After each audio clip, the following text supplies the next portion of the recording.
Muito bom dia, sejam todas bem-vindas. Vamos começar aqui o nosso primeiro encontro do ciclo formativo para psicopedagogas de 2023. E hoje com um tema super bacana, super relevante para a prática psicopedagógica, que é falar de avaliação, tá? Separei aqui um pouquinho desses materiais que eu venho aí, né, ao longo desses anos de experiência guardando, compilando e até mesmo, né, nas trocas com as minhas supervisoras, nas trocas com os grupos, né, de estudos, nas trocas nas aulas para psicopedagogas. Então, assim, eu tenho aí uma experiência e compilei aí, né, fiz um resumão para a gente poder conversar sobre, mas é claro que o objetivo é sempre a troca. Então, a gente juntas aqui dentro desse movimento de ouvir, de trocar mesmo, né, que vai fazer esse encontro ser mais rico, ser mais proveitoso para todas nós. Deixa eu começar mostrando para vocês, claro que isso tudo vai, tá, meninas? Está tanto no grupo lá, quando a gente tem esse grupinho do WhatsApp, que é o grupo dos ciclos formativos, quem não tá, corre para poder, depois fala comigo, vai lá na bio do Instagram para pegar o link para ficar no grupo, porque todos os materiais que a gente conversa por aqui são circulados neste grupo. Tá? Senão também eu me perco se eu tiver que compartilhar em todos os grupos, né? Fica muita coisa. Então eu chamo vocês, às vezes, de outros grupos para participar, mas dentro desse grupo é que fica o link do encontro, a gravação do encontro e os materiais que a gente, de certa forma, vai aqui juntas compilando. Então, quem não está no grupo, não tem problema, depois me avisa lá ou passa lá no Instagram para pegar, tá? Ó, fiz aqui um compilado de uma bibliografia, tá? Vai acompanhar vocês, então só para vocês verem. Esse aqui vai falar da história desse processo de avaliar em psicopedagogia, é muito rico, é da Anete Fernandes. Trouxe esse outro aqui, que é um compilado de vários artigos também, tá? De avaliação psicopedagógica, recursos para a prática, é maravilhoso. Tem várias autores, inclusive autoras do Rio de Janeiro, né? Que é a Maria Helena Bartolo, foi presidente da Associação de Psicopedagogia, minha professora no curso de terapia sistêmica. Trouxe esse outro aqui, peraí, esse aqui primeiro. Esse aqui, ah lá, olha a outra já tá lá, hein? Maravilhosa, Fátima. Esse aqui eu chamo, né, que é a nossa bibliografia de bolso, é o nosso livro obrigatório. Toda psicopedagoga precisa. A Fátima tá alinhadíssima, fantástica, ó. A gente precisa ter esse livro aqui embaixo do braço, ele anda assim com a gente, dentro da bolsa, entendeu? Dentro da caixa de coisas do consultório. Um livro fantástico da Maria Lúcia Vaz. Esse livro ele é citado N vezes aqui durante, né, a minha apresentação e a minha fala. É um livro que já está até, de certa forma, incorporado. Tem outros dela, mas para esse encontro hoje eu separei esse, tá? Vou trazer para a gente aqui, ainda dentro do olhar mais da psicopedagogia, esse compilado também que fala do institucional. Então, tem um olhar aqui amplo para a avaliação como um todo, mais sobre a instituição que aprende. Então, o profissional que está dentro desse espaço, o que ele desenvolve, o que ele precisa. É um compilado da Evelise, da Laura Montserrat, da Simone Kalberg, tá? Ah, e trouxe esse daqui do estudo de casos, tá? É um livro fantástico, então tem uma coisinha ou outra que eu também bebi dessa fonte aqui para trabalhar com vocês. E a fantástica e maravilhosa Alicia Fernandes, tá? Na Inteligência Aprisionada. Esse aqui também é um. Olha, a Fátima tá afiadíssima, gente. Acho que eu tinha que peguei tudo emprestado com a Fátima, ó, fantástica. Esse daqui, né, a Alicia vai trazer para a gente o olhar da importância de uma escuta, da curiosidade, dessa sensibilidade que a gente vai buscar desenvolver ao longo do processo. Fátima, tá, gente? Nota 10 hoje, aluna aplicadíssima com todo o material. Raquel, seja muito bem-vinda, querida. É uma alegria ter você aqui conosco. Tá? Então, fiquem à Inclusive, vontade. inclusive, Alana, Pode falar. esse Pode falar, Fátima, estou ouvindo. atuado. Inclusive, esse estudo de caso, né? Tava, fiquei estudando aqui a menina que veio do sul. Ah, eu fiquei Esse é, impactada. esse é de uma conexão muito forte. Inclusive, eu vou apresentar aqui para É vocês um pouquinho. adotiva que tem muito a ver comigo. Daí eu fiquei impactada. Eu vou até É Até lindo, né? É lindo, né? até fiz um postzinho para postar, sabe? Porque eu peguei alguns Posta momentos. sim, posta sim. E certamente vai ser um dos livros que a gente vai estudar no grupo de estudos em psicopedagogia desse ano. Esse ano as meninas pediram para a gente estudar fazer estudos de caso, né? Trazer uma coisa mais relacionada à prática. E esse é um caso que pega, bate forte no meu coração. Então, possivelmente é um que a gente deve se debruçar. Se não for no primeiro encontro, vai ser num deles, Fátima. Realmente conecta muito com o nosso olhar, né? Com essa sensibilidade. Bacana. Meninas, fiquem à vontade para conversar comigo pelo chat, tá? Eu vou começar aqui a nossa apresentação, essa caminhada do que a gente vai ter aqui ao longo dessa manhã.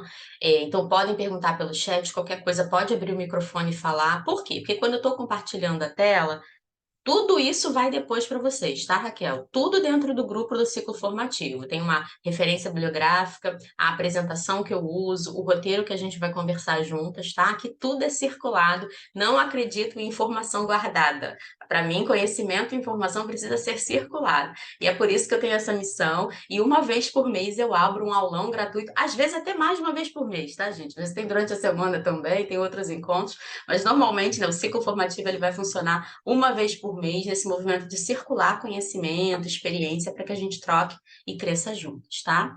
Então, voltando, quando eu estou com a tela compartilhada, eu não consigo ver vocês. Então, se vocês levantarem a mão, tem que ser pela reação aqui do Zoom, tá? Ou abre o microfone, fala, que eu volto aqui para a gente se ouvir.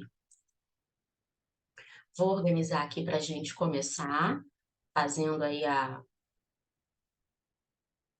nossa apresentação desta manhã, tá? Só um minutinho.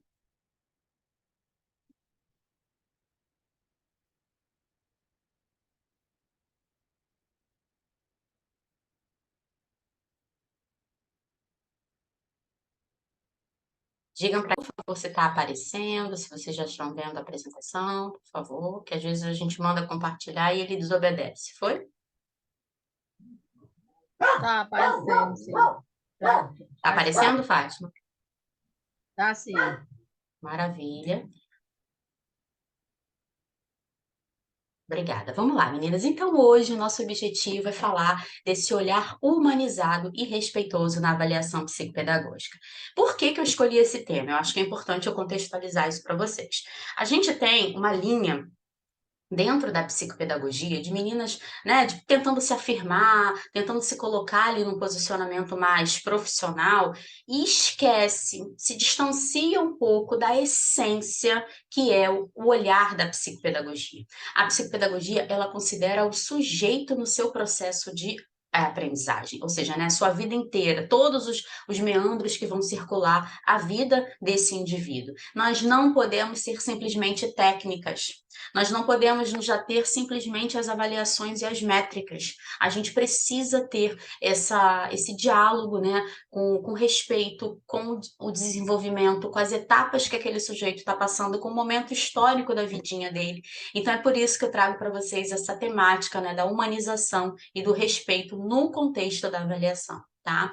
Acredito que a minha fala vai permear isso durante toda a nossa conversa aqui. Então, eu não tenho um tópico específico para falar de humanização, né, de escrita a respeito. Vocês vão ver que ao longo da minha fala eu vou costurando dentro desse viés e fiquem à vontade para a gente ir trocando, para tirar as dúvidas ao longo do encontro, tá, meninas?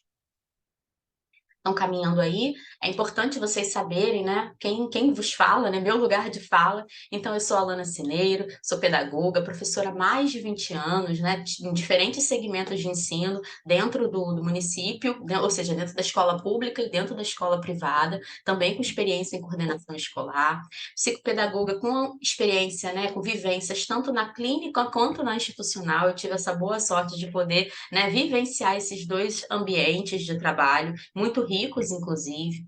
Sou terapeuta sistêmica, então tenho essa outra formação que tanto na ampliação do olhar para casal e família, que nutre muito o meu trabalho como psicopedagoga, me deu muitos recursos e ampliou o meu leque de possibilidades, né, e o meu olhar para atuação para além, né, do olhar simplesmente para o cliente. Eu sou atual vice-presidente da Associação Brasileira de Psicopedagogia, na seção Rio de Janeiro. Eu fui presidente na gestão anterior, agora eu passei o bastão para Renata Lia, fantástica, mas continuo dentro da diretoria, contribuindo como vice-presidente, tá?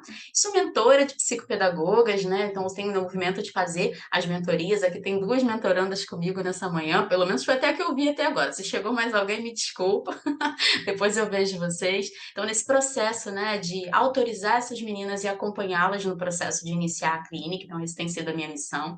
Faço grupo de estudos, dou supervisões, faço alguns cursos livres, como esse dessa manhã, e dou palestras também. Estou sempre aí nesse movimento de falar desse olhar para a aprendizagem, falar desse movimento de acreditar que os Agora, outros pode podem se ser muito desenvolver. normal a Mar chamar o marido dela.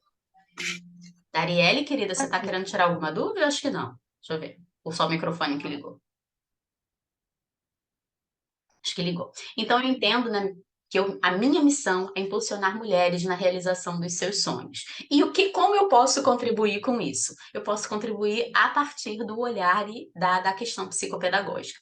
Então, eu trago o meu conhecimento dentro da psicopedagogia, que foi o que impulsionou e movimentou a minha vida, para eu fazer, né, esse movimento de impulsionar outras mulheres. Tá, meninas? Essa é um pouquinho sobre mim, esse lado mais profissional. Aí eu trago um pouquinho, né, as mentorias, as supervisões, os grupos de estudos, o próprio atendimento no consultório, aulas, palestras, tá? Só umas fotinhas para vocês conhecerem, saberem um pouco do trabalho. E o encontro de hoje, né? Nós vamos juntas, então, aprofundar o olhar para a avaliação psicopedagógica sobre um viés criterioso, profissional, mas sem perder o cunho de afetividade e de respeito ao indivíduo que está com a gente, tá? Eu acho que essa é uma bandeira que eu levanto bastante, eu defendo isso do fundo do meu coração e é importante trazer isso. A gente não trabalha simplesmente com testagem, com métricas, com frieza, a gente trabalha com o ser humano. Então, eu acrescento, né? O ser humano vem sempre em primeiro lugar, tá? Começando aqui, acho que vale a gente fazer uma distinção entre avaliação e diagnóstico, tá? É importante a gente ter isso claro na nossa fala e na nossa postura. Então, contextualizar essa diferença no viés, né, da psicopedagogia é importante. Por quê? Porque nós temos historicamente a psicopedagogia como uma área bastante recente. Se a gente for pensar, né, a associação, né, esse órgão que nos legitima, tem 40 anos. Então, vamos pensar que a psicopedagogia no Brasil deve estar ali por volta dos 60, 70 anos. Então, ainda é muito recente. Então, acontece muito um processo de refletir, revisar, repensar tudo que é usado, né? Os termos, a teoria implementada, as ações. Então, inicialmente, o primeiro processo da psicopedagogia era conhecido como um diagnóstico psicopedagógico. Então, era feito essa bateria, né, de conhecer o sujeito inicialmente, mas por nome de diagnóstico. Repensando isso, refletindo sobre isso, compreendeu-se que a avaliação é um termo mais adequado, uma vez que diagnóstico é para a área da doença, é para a área do médico, tá bom? De quem está ali na questão da doença mesmo. A psicopedagogia, ela vai ter o olhar para a saúde, para as potências e possibilidades desse sujeito. Então, a gente vai pensar em avaliar, compreender, investigar o momento que esse sujeito se encontra, tá? Eu acho que é importante a gente contextualizar isso aí para diferenciar. Tudo bem, meninas? Remédio Vou continuando aqui, então. Vamos lá. Né? Tá bom. Darielle, você está com alguma dúvida? Arielle, mas abriu o microfone aí. outra coisa aí. Daí. Eu acho que o microfone dela deve estar abrindo sem querer, meninas. Deixa eu ver aqui. Só um minutinho, voltei. Eu acho que eu consigo tirar o microfone. Vamos lá. Voltamos. Então, né, em que consiste a avaliação? A compreensão de que a aprendizagem, né, ela se dá de modo integral, ela é fundamental para o olhar do psicopedagogo.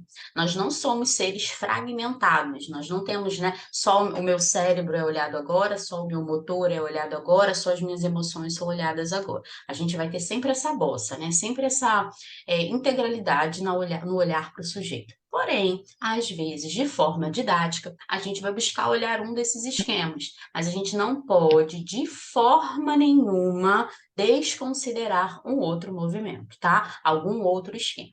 Fátima, vou só finalizar aqui e já abro para você perguntar, querida. Então, a avaliação, né, é uma investigação dos desvios da aprendizagem dentro do contexto psicopedagógico, tá? Então, a gente vai buscar entender, por meio dos sintomas apresentados, né, o que está levando esse sujeito ali, né, a chegar àquela característica, aquele não conseguir avançar em algum aspecto. Pode ser os sintomas podem ser o baixo rendimento escolar, podem ser questões de agressividade, dispersão, pouca concentração, agitação e um leque mais de outras possibilidades, tá? Isso a gente vai vendo. Então, esse sintoma, ele vai dizer pra gente muito sobre o momento, sobre essas características do sujeito, tá? Fátima, querida? É só para dizer que a apresentação, né, tá saindo, só que uma parte ela fica cortada na faixazinha que fica a gente. Aí o texto ele não fica todo, não está Tá, sendo. deixa eu ver se eu compartilhando de novo se volta. Me retornem aí, vamos lá. E aí, como é que tá, Fátima? Meninas? Foi tudo?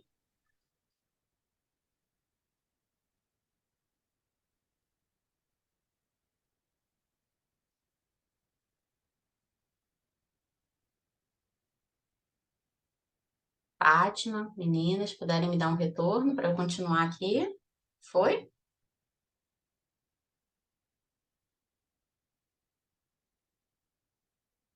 Acho que a Fátima caiu a internet dela, tá? Bobear, era por isso que ela não estava conseguindo ver. Meninas, eu vou continuando aqui. Por favor, vocês sinalizem para mim aí dentro de qualquer coisa se não estiverem vendo, tá? É importante que vocês estejam aí acompanhando tudo que eu estou trazendo aqui. Tá? Então, o diagnóstico para o terapeuta, né, ele deve ter a mesma função que uma rede para o equilibrista. Essa é uma frase da Alicia Fernandes, essa mestra incrível que a gente tem. Então, o diagnóstico, ele vai possibilitar, ela vai trazer a palavra diagnóstico, então a gente precisa ter isso, né, entendendo que a referência da Alicia é uma referência, né, um pouco ali anterior a essa ideia de avaliação. Tá? Então, ela vai trazer esse termo diagnóstico, é por isso que eu trago para vocês essa questão logo lá no início, para a gente pensar que essas diferenças vão estar aí. E dentro desse movimento, a gente vai entender esse processo de avaliação, todas essas hipóteses, né, esse conhecimento que a gente vai adquirindo inicialmente, como justamente essa rede. Então, a gente vai podendo ali fazer, né, as piruetas, né, os malabarismos, as brincadeiras, as possibilidades no atendimento, de modo a ajudar aquele cliente, né, a deslocar da sua dificuldade, mas a avaliação, o olhar para a situação que ele se encontra vai estar sempre ali embaixo, nos dando esse suporte. Né? A gente não pode perder essa rede de segurança, tá bom? E temos também ali uma outra questão, que o ato de avaliar, né, se diferencia pela formação do profissional, a sua trajetória de vida, as suas possibilidades de escuta, a sua trajetória, né, e todas as nuances do próprio cliente. Ou seja, a gente às vezes olha muito para quem a gente está atendendo, para o cliente em si. Mas a gente não pode deixar de considerar que o sujeito, né, que está fazendo a avaliação, o próprio psicopedagogo, ele também vai ter ali sua influência, porque não existe neutralidade. Então, assim, as informações que a gente vê são escolhas, o que a gente escuta são escolhas, e tudo isso precisa estar em contato, né, justamente com isso. Eu preciso entender que a minha formação vai influenciar, eu preciso entender, né, que a minha história de vida vai influenciar, e todas essas outras possibilidades também. Então, são esses dois polos muito significativos. E quando a gente aprofunda nesse movimento, que a gente está fazendo uma terapia da aprendizagem, a gente não pode desconsiderar o terapeuta, tá? O sujeito, mas o terapeuta também. Tá bom, meninas? Estão indo bem até aqui? Podemos continuar? Pode, então vamos lá. Toda criança tem possibilidade de operar de forma inteligente dentro do seu estágio de pensamento, podendo criar e resolver problemas e não apenas reproduzir de maneira mecânica aquilo que lhe ensinaram.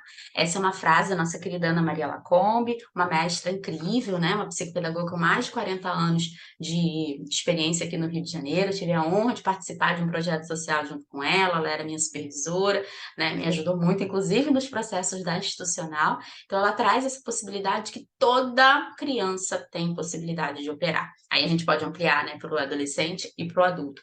Todos, né? E esse é o papel do psicopedagogo, acreditar que todos podem aprender. tá, meninas? Eu acho, deixa eu voltar aqui para ver vocês um pouquinho. Eu acho que essa tela que tem a frase da Ana Maria Lacombe é perfeita para vocês tirarem uma foto e postar nos stories que vocês estão estudando agora de manhã.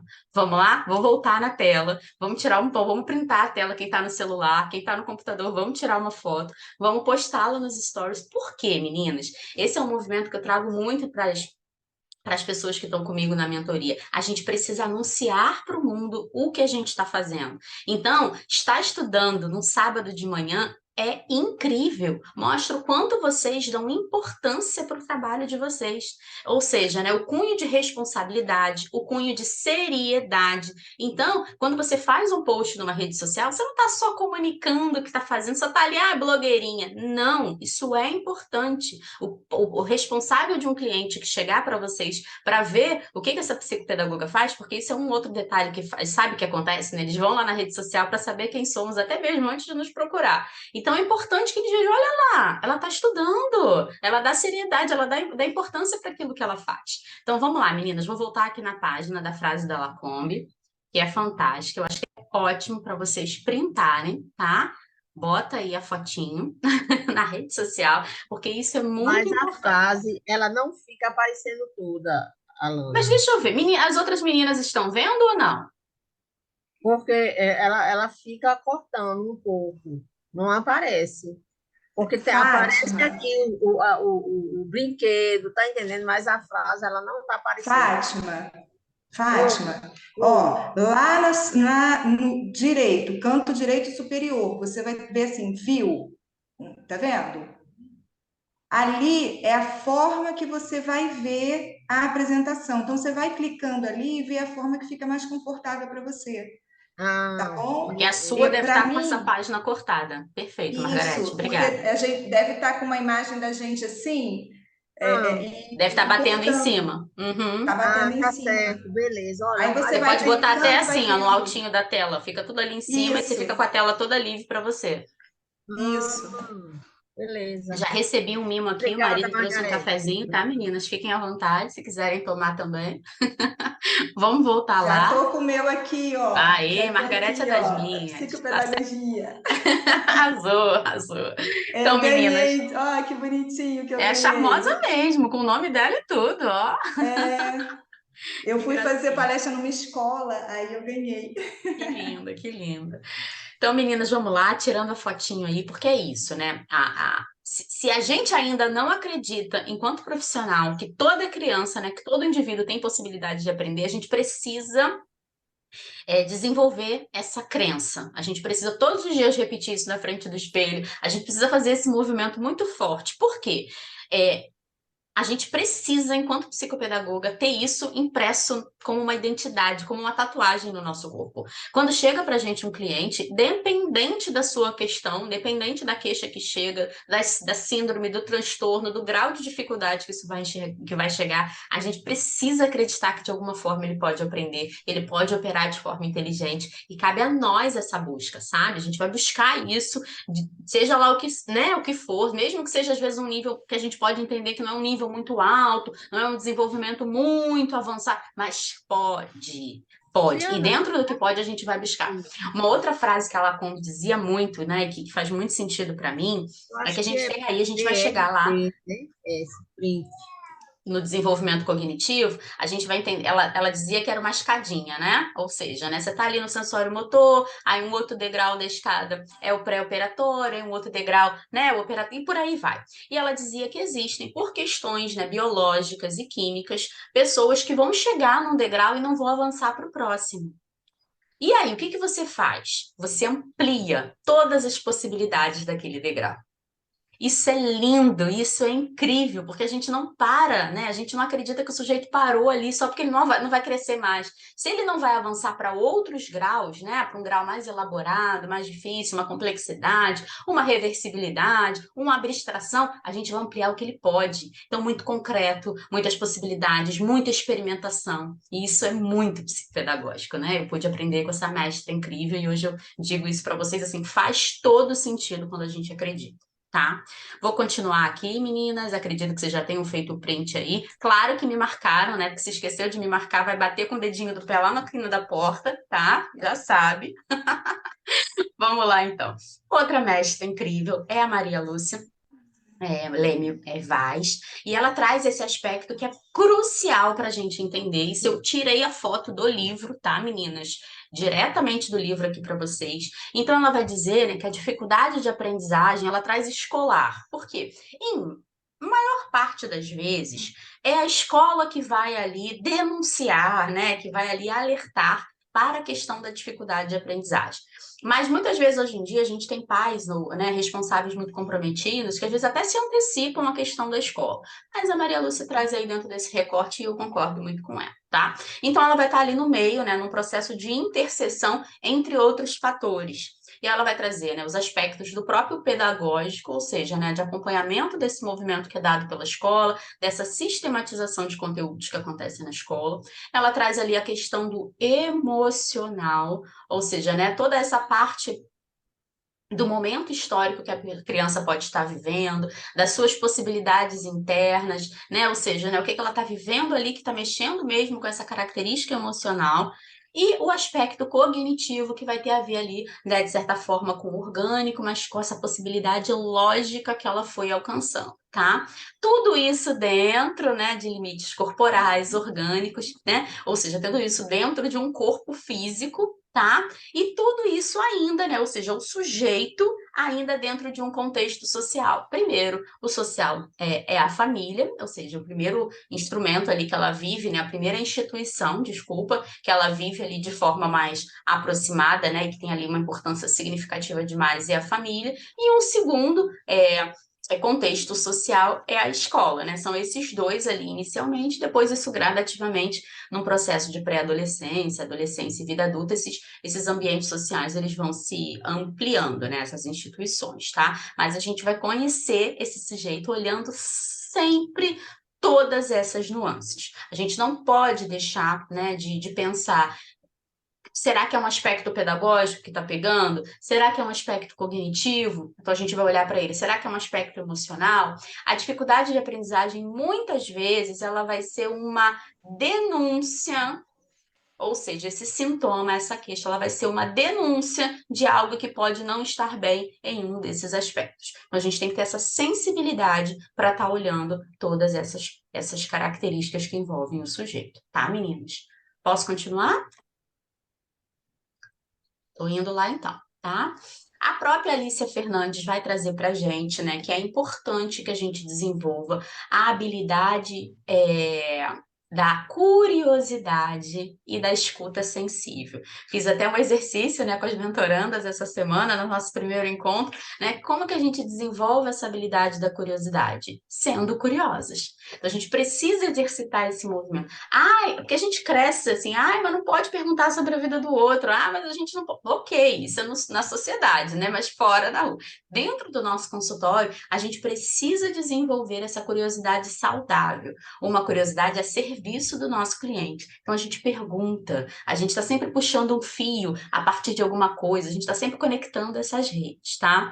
E essa escuta sensível é porque nem sempre o que vai ser respondido para a gente, ou pela criança, pelo adolescente, ou pelos seus responsáveis, vai ser de forma objetiva, né? E ali, aquela resposta clara. Às vezes, a informação, às vezes a dica, né, o que vai vir na hora que você está indo embora, que você já está fechando a porta do consultório, dando tchau, e aí alguma coisa solta, você precisa estar ali, né, com essa sensibilidade de ouvir. Ou às vezes é uma resposta atravessada de uma história, é uma resposta atravessada, né, de uma explicação mais detalhada, às vezes não é mais objetiva. Então a gente precisa desenvolver essa escuta, né? Tô ali, eu tô inteira. Eu tô sempre pensando sobre aquele cliente, eu tô sempre tentando ali, de alguma forma, acolher e captar coisas, né, para que isso possa fortalecer o meu processo de hipótese, o meu processo de conhecer mais aquele indivíduo, tá?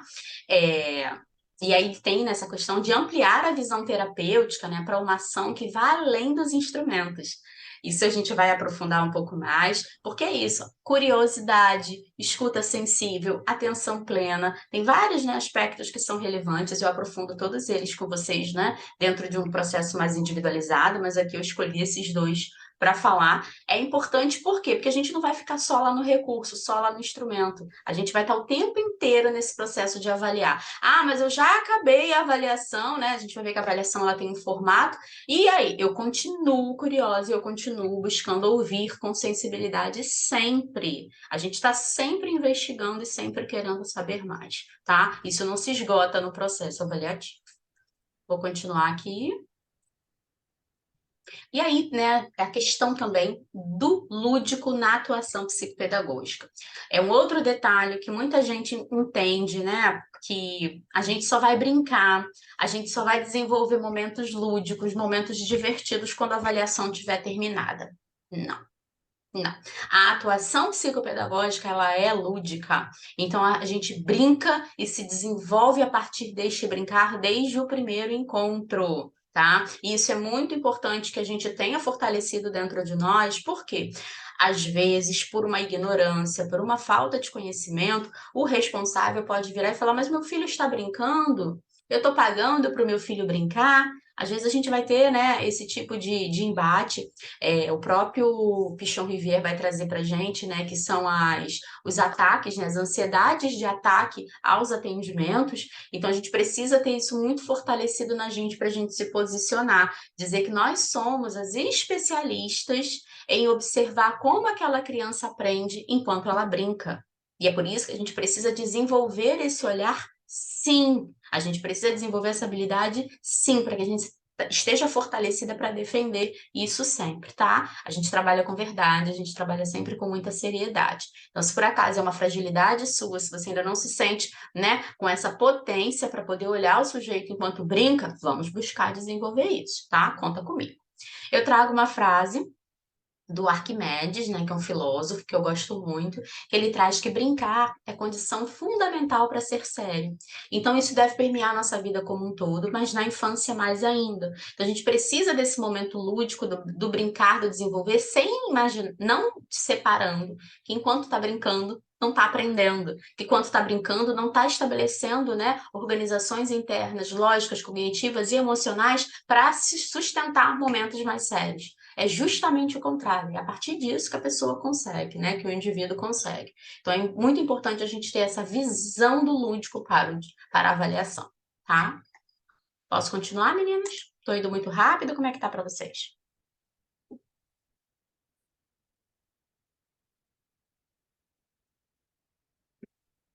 Tá ótimo, então vamos lá. O que a gente precisa, né, considerar ao avaliar? Parece muito, tá, gente? Mas é muito mesmo, porque a avaliação em psicopedagogia ela é bastante complexa. Ela é uma avaliação, né, que requer um olhar ali muito amplo para o sujeito. Então a gente vai pensar, né, nesse sistema familiar, a gente vai tentar conhecer e entender mais como é que é essa família, como é que é essa criança inserida, né, esse jovem inserido nessa família, como que está o emocional, como é que está o seu desenvolvimento da fala, os vínculos que essa criança tem, né, que esse cliente vai ter com a aprendizagem, a história de vida, o contexto e a história de vida que ele tem, né, tanto anterior quanto no momento. Como é que está o desenvolvimento motor? Como é que está a questão do grafismo e do desenho?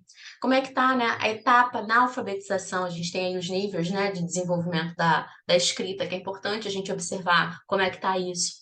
A relação lógico-matemática, o estágio cognitivo que ela se encontra vai estar fortemente relacionado com essa relação lógico-matemática, porque se ela está num estágio anterior, ela não vai conseguir alcançar as demandas que a escola está solicitando com relação a essa lógica. Então, a gente precisa ali argumentar e entender, junto com a escola, que ela precisa de bases anteriores a serem desenvolvidas. E no consultório, a gente também trabalhar essa base do estágio anterior para que ela dê o salto para daqui a pouco. Mas então a gente precisa ter isso muito claro. E a gente, além dos aspectos orgânicos e físicos, que a gente não desconsidera jamais, tá? Vou trazer para vocês, deixa eu dar antes da gente entrar aqui em modelo de avaliação, como é que tá para vocês aí essa etapa, gente? Fizemos aí uma contextualização inicial, falamos da importância do lúdico, da importância da escuta, dessa postura para quando chega. Como é que tá isso para vocês aí? Pode botar no chat se não quiser ligar o microfone, tá? Eu vejo aqui também, chega para mim.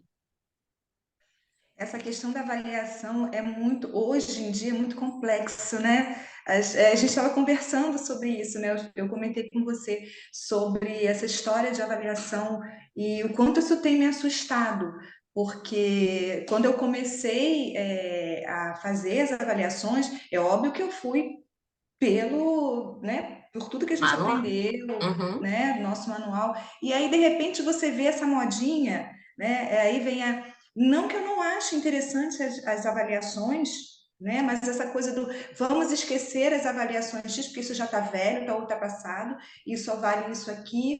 Então, isso é muito complicado, né? E às vezes, hoje eu ainda tenho recebido pais assim. Que tipo de avaliação você faz? A minha. Você é só psicopedagoga. Assim, você é só psicopedagoga?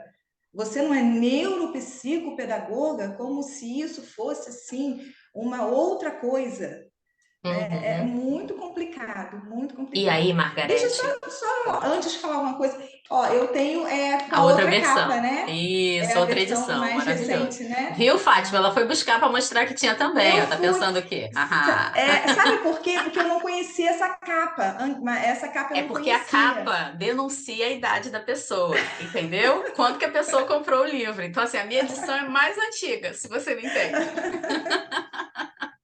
Aí eu falei, eu acho que é o mesmo livro. É Aí eu fui assim. procurar o meu São livro, eu até três escrevi capas aqui. diferentes, são três edições, né? Acho que a sua é uma das Ah, mais recentes. Tem uma que é toda amarela, sem essa faixinha branca, e tem essa minha que tem um lapisinho na frente, entendeu?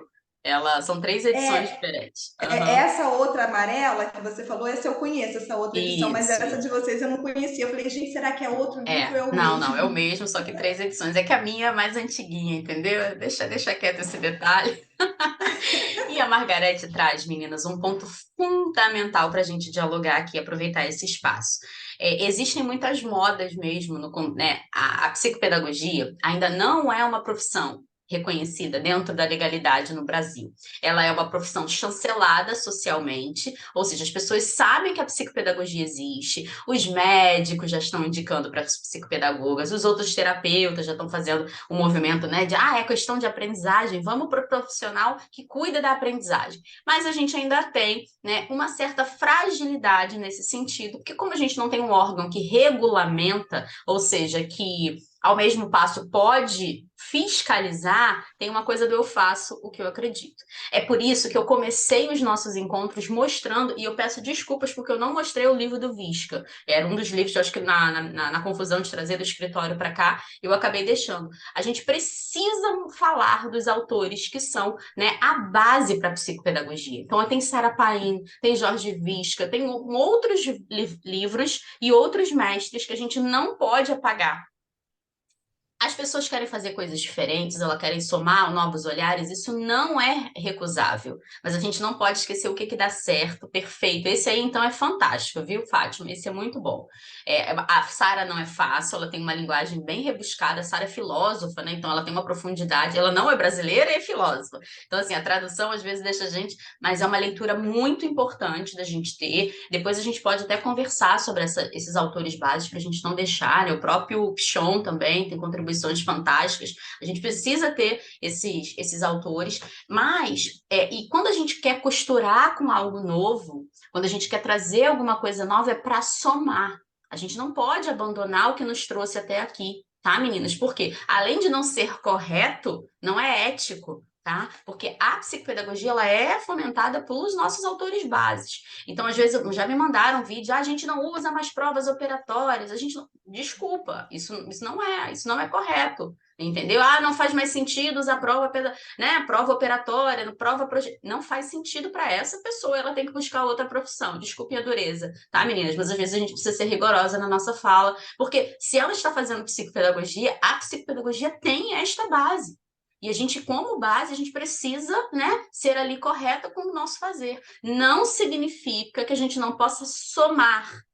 As neurociências estão aí, eu mesma fui buscar a psicopedagogia, o olhar sistêmico, várias outras coisas podem vir para somar o nosso olhar e sempre vai ser bacana. O que a gente não pode é apagar o que a gente tem para poder criar o novo. Não, a gente acrescenta, tá? Até porque tem muita coisa que a gente precisa desenvolver num olhar avaliativo antes de pensar em criar coisa nova. entendeu? Tem muita coisa, porque eu duvido que a pessoa seja bam em prova projetiva, bam em prova operatória, para ponto dela ter dado o salto de criar uma outra coisa. Vamos devagar, gente, vamos caminhar, como é que é? Vamos engatinhar para caminhar antes de correr para depois pular, né? É uma coisa depois da outra, tudo bem?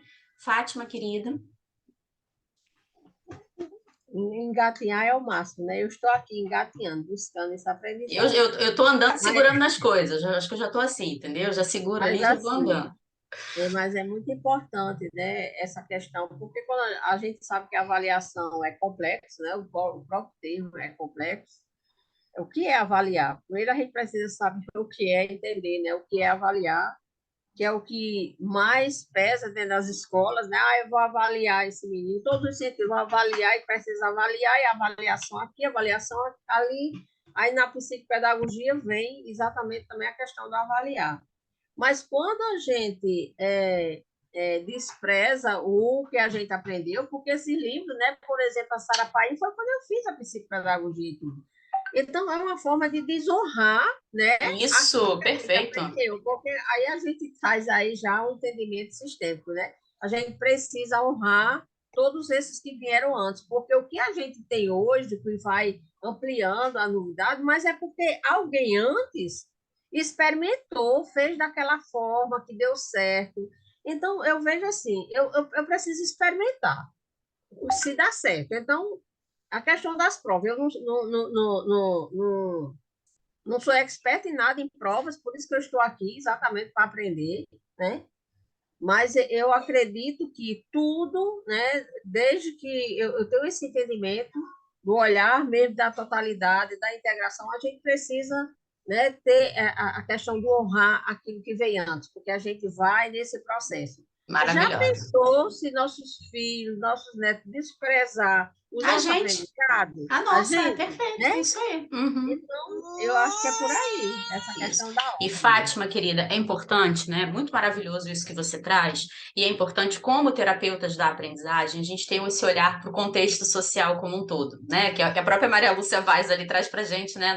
Naquele fluxograma que ela coloca, naquela imagem. Quando a gente olha para o contexto social brasileiro, nós temos uma fragilidade em lembrar do nosso passado.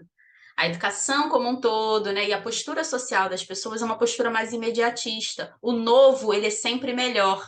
Então tem essa coisa, né, de estar sempre com uma coisa nova, mas não aprofunda, não enraiza. E aí tem sempre essa coisa de pular para o novo, pular para o outro e valorizar o que é do outro, também tem isso, né? Então vem uma linha da neuro, vai buscar tudo que é dessa linha e esquece aquela anterior. Então a gente precisa, né, dentro do nosso olhar, entender o que está acontecendo com a gente. Então, na nossa área, nós temos sim uma linha teórica que nos embasa. Nós não precisamos, né, ficar nessa circulação de saberes. Claro que o que soma é sempre bem-vindo, mas se eu sei onde estou, então eu consigo uma coisa nova, eu acrescento. Agora, se eu não sei onde eu sou, se eu não sei qual é a minha base, eu não sei qual é a minha identidade, eu vou ficar pipocando, tá, meninos? Jussara, seja bem-vinda, que alegria você aqui conosco. Fica à vontade aí para contribuir. Outro ponto que a Margarete traz, eu acho que é bacana da gente caminhar, é a questão da valorização, tá? Eu não preciso ser neuropsicopedagoga, até porque isso aí é uma outra discussão, tá? Que a gente pode depois, né, no outro momento, levantar. A área das neuros, ela está se estendendo de forma equivocada. Então, assim, neuro é uma área médica, tá? Mas, ok, depois a gente, né? Isso é uma outra questão que a gente pode ver. Então, assim, o que a gente precisa entender é a sua própria valorização. A gente precisa entender o nosso valor. E é por isso, né, que tudo precisa estar circulando com relação ao nosso conhecimento sobre cada uma de nós, porque senão a gente vai balançar. Então, eu sou só psicopedagoga? Não, eu sou psicopedagoga. Olha a quantidade, a gente demorou 1 hora do nosso encontro até aqui, falando só do início, do que você precisa desenvolver para um olhar avaliativo. 1 hora, né? Metade, não vamos pensar assim, não é pouco, é muita habilidade. O olhar para a psicopedagogia, ele não é superficial, ele é bastante profundo. Então, não tenha só, entendeu? Nós somos psicopedagogas, nós somos terapeutas da aprendizagem. E esse movimento de valorização, ele vai acontecer primeiro em você acreditando nisso, em você entendendo que isso é importante, você precisa se valorizar, E depois, num processo de você se afirmar, de você se mostrar a sua legitimação. E é por isso, meninas, que a gente precisa botar a mão na massa. É por isso que a gente precisa ir para ação. Porque se a gente fica no mundo das ideias, eu preciso de mais um curso, eu preciso comprar mais um livro, eu preciso participar de mais um congresso, mas eu ainda não estou pronta, a gente não faz. Quando a gente não faz, a gente não afirma para a gente mesmo que a gente é competente, que a gente é capaz. E aí, o que o outro fala me fragiliza mais do que fragilizaria em outro contexto. Não é porque não vai mexer. A Margarete ouvindo um negócio desse, ela já atua, está lá na clínica, mas ela ouviu, ela vai balançar. É óbvio que vai. A gente tem, né, as nossas questões, não tem essa. A gente é ser humano, né? Balançou, mas o que eu faço com essa balançada? Eu ressignifico, eu troco. Agora, se eu estou 100% sem nenhum retorno sobre a minha prática, se eu não experimentei, se eu não botei a cara a tapa, se eu não ajudei ninguém, aquilo ali vai virar uma bola de neve e vai me manter cada vez mais no meu lugar. Por isso que eu entendo, meninas, que vocês têm tudo que vocês precisam agora para começar a atender. Vamos movimentar isso daí. Você não precisa começar, né, com o preço mais alto, com o cliente da escola mais cara do bairro. Não! Você pode começar num movimento mais simples, mas vai ajudar verdadeiramente quem está ali com você. E dentro deste movimento, você vai sentindo que tem significado a tua atuação. Precisa colocar a mão na massa, precisa exercitar o que você está aprendendo. Por isso que eu fiz a mentoria para psicopedagogos, por isso que a gente está nesse movimento de impulsionar, por isso que eu estou aqui no sábado de manhã, abrindo um aulão gratuito para empurrar vocês, entendeu? Raquel, maravilha, tá, né? Precisa desse movimento, né? Tá no meio do processo. Parabéns, Raquel. Então, a gente precisa fazer esse movimento de valorização interna, mas a valorização ela não está solta. A valorização ela está conectada com a nossa ação. Nós, mulheres, temos umas questões que nos aprofundam muito. A gente fica, às vezes, num nível de cobrança muito grande, num nível de comparação muito grande, o perfeccionismo, mas ainda não está perfeito, mas ainda não está... O que é perfeito, gente?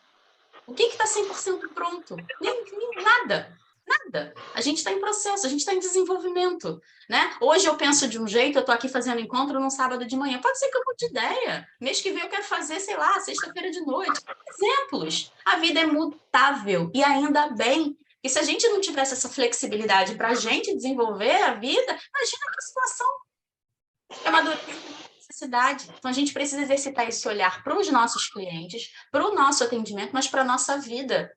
Por isso que eu digo que a psicopedagogia me salvou. Porque no processo que eu fui desenvolvendo, tanto com o cliente como eu exercitava comigo, essa amorosidade como um todo, esse acreditar que eu posso aprender assim como o outro pode, isso revolucionou a minha história. E eu acredito que vai mexer profundamente com cada uma de vocês. Tá? Fátima, querida. Eu posso contar um casozinho, um relato aqui?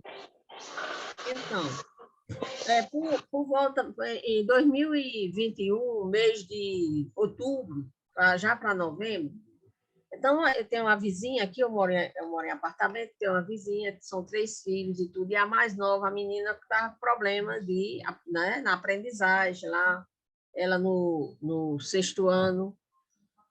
E daí eu digo, mas meu Deus, eu vou atender no meu quarto. Em 3 casos, vou atender no meu quarto, né? Começar a fazer esse atendimento. Né? Já na educação especial, tudo, vou começar a fazer esse atendimento. E comecei, aí trouxe a menina, falei, sentei com a mãe veio, falei com ela, essa coisa e tudo, e a menina veio, né? A menina com 11 anos, aí veio. Primeiro momento foi, né, conversar, sentir. Então, coloquei uma musicazinha, aquela coisa do relaxamento. Aí a menina trouxe a questão, né, de dor de cabeça, sempre muito dor de cabeça, prisão de ventre, essas coisas e tudo. E daí, mas o pai trabalha em casa com a questão de informática, então trabalhava em casa também, né? E a menina trouxe as questões do meu pai sente muito dor de cabeça, eu sinto dor de cabeça também. Então, a questão, como não tinha essa assistência diretamente, né, a família, ela se sentia um pouco excluída, que o pai gostava mais dos outros dois, do que dela. Foi trazendo a história dela, foi trazendo. E a gente foi trabalhando esse momento de relaxamento, ela começar a ouvir. E a dor de cabeça não era dela, a dor de cabeça era do pai. Então, ela sentia a dor de cabeça que o pai tinha para poder ou seja, uma forma de honrar esse pai, uma forma de ser vista, né? E a gente foi fazendo todo esse trabalho, e essa menina foi melhorando, e dentro da escola, foi também, o processo foi passando por algo melhor. Eu fui à escola para ver se falava, liguei para a professora, infelizmente, tive assim vamos dizer assim, uma experiência da colega um pouco até desconfortável, porque a professora estava doente também. Eu avaliei que ali era um processo de estresse muito grande dela, e elas não sabiam o nome da menina que estava chegando naquela escola, porque tinha saído da outra escola e tinha chegado naquela escola, e não conhecia, não tinha interesse. Foi uma coisa assim, bem desastrosa. E eu compreendi também como a criança não estava lidando com aquela professora, porque a professora estava desconectada, né? Uhum. Mas foi tudo tranquilo, essa coisa do... Aí, em resumo, por causa do tempo, hoje, né, continuei, né, nesse processo com a menina, passei e fiquei até o mês em 2022, até o mês de maio, por aí, e a menina começou a produzir diferente. Em casa, olha, Alana, houve um movimento nessa família. Teve um dia que o pai fez um churrasco lá embaixo, ele também desconectado do pai, porque não tinha não aceitava o pai, né? E junto a essa família eu tive um impacto muito grande, não falei nada, mas eu tive uma surpresa muito grande. No dia que eu disse que ele estava brincando de bola com essa menina lá embaixo, foi outro impacto. Ou seja, o que aconteceu com ela, que o movimento que foi feito, reverberou dentro da família. Perfeito. Aí Uhum. a mãe chegou para mim e disse: Fátima, tá tão diferente, menina, coisa. Tá tudo certo, faz parte, o processo é esse, tá entendendo? Até porque Isso. sou evangélico, não fui levar, né, a questão, né, de pedagogia sistêmica, nem isso. Mas foi um movimento que isso reverberou, né, e esse pai começou a trazer a família, essa coisa e tudo. Só que depois existia muitas coisas aí. Mas a menina, quando foi ontem, ela chegou da escola, chegou aqui na porta, toda alegre. Eu disse: Ei, tem hoje, como foi? Ela disse: Fátima, hoje foi tão bom, e teve educação emocional. Aí eu fiquei, olha, relaxando, foi Que assim, tanto coisa para ela, boa. para relaxar Parabéns, e Fátima. respirar, né? Parabéns. Então, isso foi que me deu também esse entusiasmo. Eu digo, eu acredito que dá para agora começar a clínica e eu vou buscar Perfeito. É isso ajuda aí. para poder fazer a diferença. Então, eu Com vi. certeza. E esse pequeno relato que a Fátima traz aqui para a gente é exatamente isso, né? A gente não vai olhar só para a dificuldade de forma isolada. A gente vai entender o que que aquilo ali está comunicando sobre uma série de outras questões. Então, quando a gente amplia e traz aquilo, né? O olhar psicopedagógico na avaliação tem todas essas nuances, porque é isso, a gente não sabe por que que aquele sujeito está significando daquele jeito. A Fátima traz esse relato, eu posso trazer para vocês, por exemplo, né? Lembro de uma cliente que os pais tinham uma escolaridade muito baixa, acho que até terceira, quarta série, estudaram um pouco, e era uma menina que já estava no sexto ano, e aí ela estagnou. Por quê? Porque para ela romper, ser além do que os pais eram, era uma coisa muito difícil. A mãe era tudo que ela tinha. O pai era um grande herói. O pai era porteiro, a mãe trabalhava dentro da própria escola como faxineira, então ela conseguiu estar numa escola que era uma escola, né, bacana, que tinha ali, né, um processo de aprendizagem legal, que olhavam e tanto que indicam ela para a psicopedagogia. Mas é isso, romper com aquela barreira, saber mais do que a mãe e o pai, estava muito difícil para ela. E aí a gente vai ressignificando, né? O que que a sua mãe sabe de tão grandioso? O que que o seu pai sabe? A gente vai trabalhando as histórias das aprendizagens das famílias. E esse é um exemplo, a gente pode, né, trazer aqui muitos outros, mas o que a gente precisa ter, assim, de bastante significativo é isso. Quando a gente desloca esse sujeito do sintoma, mexe com o sistema todo, mexe com a família, mexe com a escola, as coisas vão acontecendo. Tá? A gente empodera esse sujeito de modo que ele consiga ali ir saindo mesmo daquela questão que ele está puxando, tá? Fez sentido para vocês, meninas, até agora? Bora continuar? Então, beleza. A Raquel tá por aí, Margarete, vou continuando aqui, meninas. Então, eu trago para vocês aqui, tô vendo, só para eu saber, porque às vezes não compartilha. Tá dando para ver? Ótimo. Então, aqui esse é um dos modelos, né, que a gente vai ter, desculpa, passei demais, né, que vai organizar ali para a gente, em média, 10 sessões do processo de avaliação, tá? Então, vai ter, né, a prevista inicial e a queixa, né, e o contrato, ou seja, nesse movimento que tem ali dentro do primeiro encontro. Depois a gente vai ter a primeira sessão com o sujeito, e aí tem lá até 3 possibilidades, né, parte para a EOCA, parte para uma análise, um momento sempre de análise, depois o sistema de hipótese, e depois você vai buscar a sua linha de pesquisa, né, ou seja, né, o que você vai, a partir dessa queixa, o que você vai estruturar, vai pensar nas testagens, aí tem a sugestão das provas operatórias, das técnicas projetivas, e outros testes que vocês acham que possam vir a corroborar com esse olhar, por isso que a gente não elimina o que vem de coisa nova, a gente só não esquece a nossa origem, tá, meninas? A gente só não esquece a nossa base. Depois a gente elabora, né, a partir desse olhar, a gente senta, para e pensa, né, o que a gente está entendendo até ali, vai ser chamado de segundo sistema de hipóteses. Depois a gente aperfeiçoa essa linha de pesquisa, ou seja, para onde a gente vai continuar agora. Então, a gente pode fazer análise do material escolar, depois a gente pode ter ali, né, um processo de anamnese, que nada mais é do que essa investigação das primeiras aprendizagens do sujeito. A gente compila isso num sistema de hipótese e depois a gente faz ali, né, o informe diagnóstico e a devolução para a família, tá? Esse é um modelo, não é o único. Vamos lá, meninas, só um minutinho, tá? Depois a gente vai ter ali um outro modelo, ou seja, né, um outro pensado... o primeiro aqui foi feito pelo Visca, desculpa. Esse segundo aqui é sugerido pela Maria Lúcia Vaz, tá? Até um detalhe para depois eu botar o nomezinho aqui embaixo, para não esquecer. Então, ela vai trazer ali, né, a primeira entrevista, que é o contato com os pais ou responsáveis, tá? Depois... Espera só um minutinho. Vai ter aqui, né, a sessão com a EOCA, tá? Que é a entrevista operatória centrada na aprendizagem, ou seja, já com o nosso próprio cliente.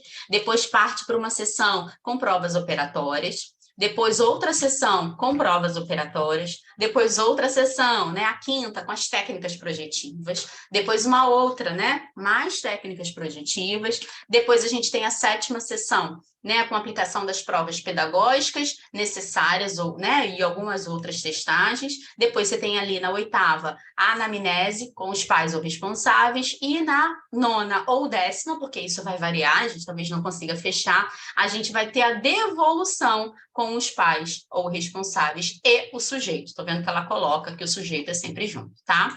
Então, a gente vai ter...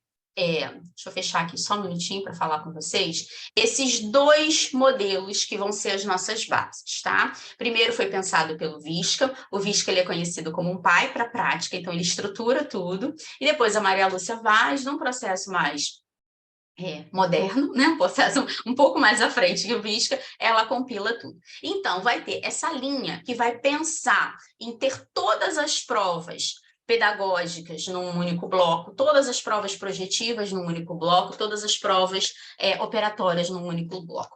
Isso também já foi repensado.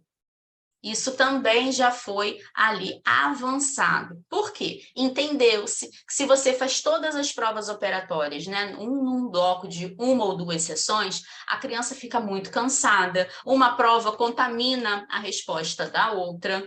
Então, o que a gente entendeu a partir desse processo reflexivo, que às vezes é bacana a gente mesclar. Primeiro, vamos pegar a faixa etária daquela criança, vamos entender quais são as provas bacanas para que ela tenha dentro daquela faixa etária. E o que a gente vai fazer? A gente vai mesclar uma prova operatória, uma prova projetiva e uma brincadeira. Por quê? A nossa sessão, mesmo sendo de avaliação, ela não pode ser fechada. O sujeito precisa ter processo de autoria ali, ele precisa ter voz, ele precisa dizer o que ele quer fazer. Então, a gente pode fazer um combinado com aquele cliente, que a gente propõe uma coisa e ele propõe outra. Então, a gente não pode encher a sessão toda com um monte de avaliação, tá, meninas? A gente precisa ali ter um espaço para que aquele sujeito escolha um jogo, para que ele peça uma brincadeira, para que a gente possa ali se divertir, além dos momentos de avaliação, tá? Então, a sugestão que a gente tem aí também é fazer essa mesclagem, intercalar uma prova operatória, uma prova projetiva, uma pedagógica e brincando dentro desse processo, tá bom? Vou continuar aqui. Então, quais são os documentos necessários para a gente começar esse processo dos primeiros atendimentos. Então, a gente vai ter lá aquele modelo e depois a gente vai pensar nesse processo. Vocês veem que quando esses autores colocam para a gente, eles já colocam a partir da primeira sessão. Eles já colocam a partir de sentar no consultório, né? O cliente já está lá com a gente. Eu fui aprofundando isso ao longo da minha prática e eu percebi que, na verdade, a gente já começa um processo investigativo e curioso no primeiro contato telefônico. Antes, a Maria Lúcia Vaz vai falar disso para a gente nesse livro aqui também, tá? Mas que eles não acrescentam isso na avaliação. Fala da importância do primeiro contato telefônico, fala desse olhar para a gente já ter ali, né, conhecimento sobre o sujeito, mas eu entendo que isso já é processo de avaliação, tá, meninas? Então, a gente precisa ter algumas chaves ali, alguns documentos chaves, algumas palavras e algumas perguntas que vão nos guiar desde a primeira ligação. É um movimento que eu falo muito para as meninas também no processo de mentoria e supervisão, mas vou dar aqui, né, algumas dicas para vocês. Normalmente, a mensagem é enviada pelo WhatsApp. A gente está nesse momento de modernidade, as pessoas mandam uma mensagem pelo WhatsApp. Oi, fulana, fiquei sabendo né, que você faz um trabalho psicopedagógico, não sei quem te indicou, gostaria de saber, aí eles fazem algumas perguntas. A gente não responde por mensagem. A minha sugestão é, manda uma mensagem combinando um horário para uma ligação. E dentro dessa ligação, é importante que você já tenha perguntas-chave, perguntas que vão te nortear, que vão guiar você dentro desse primeiro contato, tá? Porque isso também já está dentro do processo de avaliação.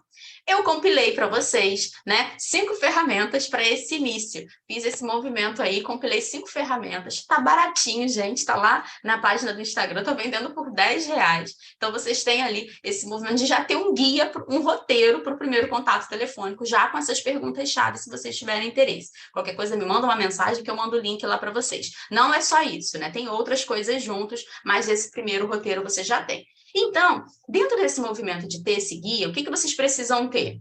Esse roteiro para a primeira ligação, mas essa ligação não pode ser feita com o filho do lado, não pode ser feita com você com pressa, não pode ser feita, precisa ser organizada, de modo que você pare, feche a porta do ambiente onde você está, e você tem ali pelo menos uns 15 minutos para dedicar para essa pessoa numa conversa, tá? Você vai acolher as ansiedades, você vai ser receptiva, você vai ser afetuosa, tá? Vai pensar em quais informações você já passa, ou seja, além de coletar alguns dados, você também dá alguns dados nesse primeiro contato.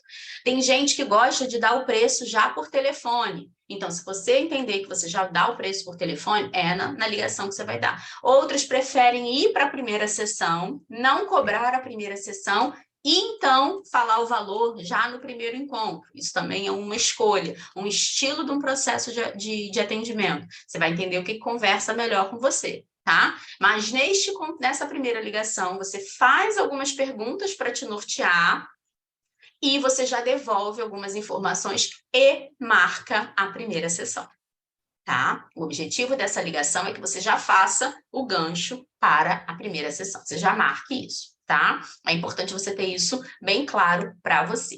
Essa ligação não deve passar de 15 minutos, não é uma sessão. Eu lá no meu início, meninas, não tinha uma dificuldade danada para poder cortar. Eu lembro que eu cheguei a ficar 40 minutos com uma mãe no telefone, e ela falando, e ela querendo me contar a vida, e era uma dificuldade minha cortar, mas é uma coisa que a gente desenvolve, tá? É mais uma das habilidades que a gente desenvolve de ser mais objetivo nessa primeira ligação, então é a minha sugestão, tá? E aí você também precisa de outras coisinhas já prontas. Então, o modelo para a entrevista inicial, para aquela primeira sessão que, né, que o cliente e a família estão com você lá no consultório, um contrato. Jorge Visca vai falar para a gente da importância do enquadre psicopedagógico, e esse enquadre ele é compilado neste contrato, ou seja, todas as informações estão ali, né, resumidas, todos os combinados da sessão, para que você não tenha dor de cabeça lá no futuro, para que você possa minimizar as possíveis questões com pagamento, frequência no atendimento, atraso. Então, você combina isso tudo já nesse processo de enquadre. Se você achar que vale, um contrato escrito pode te ajudar. Então, também tem isso aí compilado. Uma ficha de frequência, a ficha para você anotar os pagamentos. Então, isso tudo ali, já para você começar desde o iniciozinho, você tem, tá? Então, se você tiver interesse, depois me manda uma mensagem que eu te mando esse link, e é super bacana para você ter essas ferramentas para começar a atender. Já, como é que fala? Já resumir todas elas para você, tá? 100% editáveis, dá para botar sua logo, dá para botar do seu jeitinho, então fica com a sua carinha, mas é importante você ter isso desde o início, tá, meninos? Então, estruturando a avaliação. Então, a gente vai sempre ter no nosso processo de avaliação, né? A EOCA.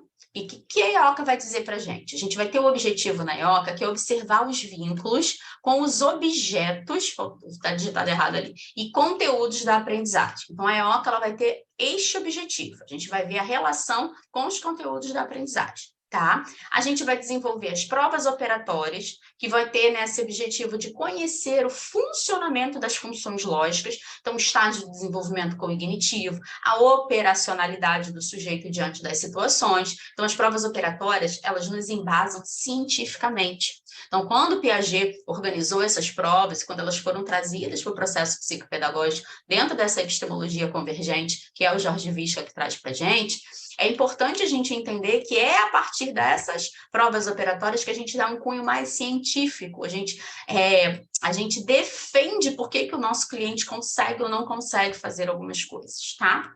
Vamos ter as provas projetivas, que vai ter o objetivo de investigar os vínculos. Então, como é que esse sujeito está com a escola? Como é que esse sujeito está com a família? Como é que ele está com ele mesmo? Então, tem algumas provas projetivas que a gente sempre vai buscar desenvolver, isso ao longo, tá? E é super importante a gente estruturar e dividir essas provas dentro do processo avaliativo. E a gente vai ter também a anamnese, tá? Por que é importante a gente fazer uma anamnese? Porque é a partir da anamnese que a gente vai entender a história das primeiras aprendizagens desse sujeito. Como é que ele começou esse movimento como é que foi para ele começar a engatinhar, como a gente brincou aqui no início, dando exemplo. Como é que foi o início para falar, a alimentação. Então, essas primeiras aprendizagens. Lembrando, né, que a gente aprende desde a gestação. Então, como é que também foi o processo que esse bebê foi gestado? Como é que foi? Ele foi desejado por essa família? Foi um susto recebê-lo? Como é que foi o processo da gravidez? Então, isso tudo a gente também, né? Porque isso consta como as primeiras aprendizagens. A gente faz aí nessa conversa da anamnese. Eu brinco, né, que a sessão de anamnese é uma sessão no túnel do tempo, porque ela é muito emocionante. Então, a gente vai voltar para lembrar de como foi desde o início. Então, ela tem um cunho, assim, muito afetivo, muito gostoso. E a gente vai dentro de uma conversa, fazendo ali esse passo a passo, para entender essas aprendizagens iniciais do sujeito, tá? Eu boto ali uma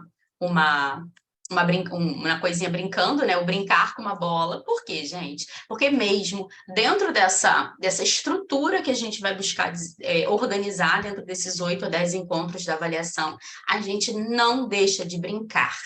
A gente não deixa, né, o lúdico, a alegria estar presente no atendimento. Por isso, né, que eu não acredito numa psicopedagogia que precisa de jaleco, que precisa de receituário, sabe, aquela coisa formal. A gente pode sentar no chão, a gente brinca com o nosso cliente, a gente desenvolve uma EOCA no chão, a gente desenvolve uma EOCA com um consultório, dependendo da faixa etária. As provas projetivas, elas não precisam ser feitas todas na mesa, naquela coisa formal, observando a postura. A gente pode usar uma prancheta, a gente pode ir para o sofá, a gente pode usar os espaços, né? Os diferentes planos. Então, o brincar, o jogo, a leitura, a história, né? O espaço como um todo do consultório funcionando dentro desse movimento de avaliação. Tá bom, meninos? A gente vai pensar, né, dentro desse processo de estruturar a avaliação, outros detalhes que a gente precisa, né, correlacionar aí, ou seja, né, abraçar também dentro do nosso olhar.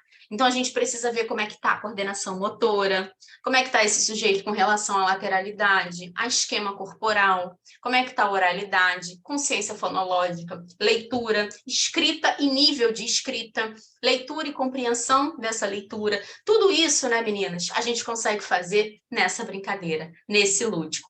Então, brincar com o corpo, movimentar o morto-vivo, a gente percebe como é que está a coordenação. Correr, pegar um objeto, escrever no quadro o nome do objeto, ou marcar um X do lado, dependendo da faixa etária, a gente vê como é que está a coordenação motora fina e lateralidade. A gente pode brincar os nomes das partes do corpo, né? E ele tem que mexer, ou ele tem que, né, levantar, ou ele tem que dar uma cor para cada parte. A gente vê esquema corporal. A gente vê oralidade em brincadeira, né? Tem formas e formas. A leitura, a gente pode fazer a leitura a partir da caixa do jogo. Qual é o jogo que você escolhe para brincar hoje? Ah, então vamos tentar ler as regras? É possível, ó, eu começo aqui, eu leio um pedacinho, você lê um outro pedacinho. Depois que leu, a gente vê se ele compreendeu, se ele interpretou, tá? A gente dá um comando, a gente pede para a criança fazer alguma coisa, a gente vê se ela vai conseguir executar o que a gente pediu. Então, vai, por favor, pega lá dentro do armário um pote roxo que tem umas canetas coloridas, vê se ele vai conseguir. Ou então pega um pote que tem lápis e borracha.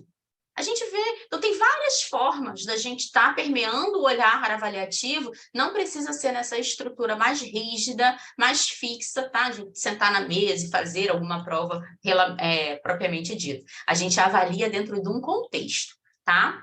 Faz sentido para vocês? Deixa eu voltar aqui um pouquinho para ver vocês. Opa, voltou aqui, desculpa. Tá?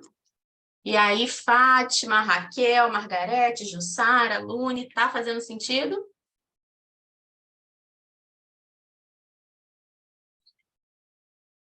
Tá? Conversa aí com as coisas que vocês acreditam, com o que vocês vêm aí ao longo desses anos estudando, tá fazendo sentido mesmo, assim, de um nível mais profundo?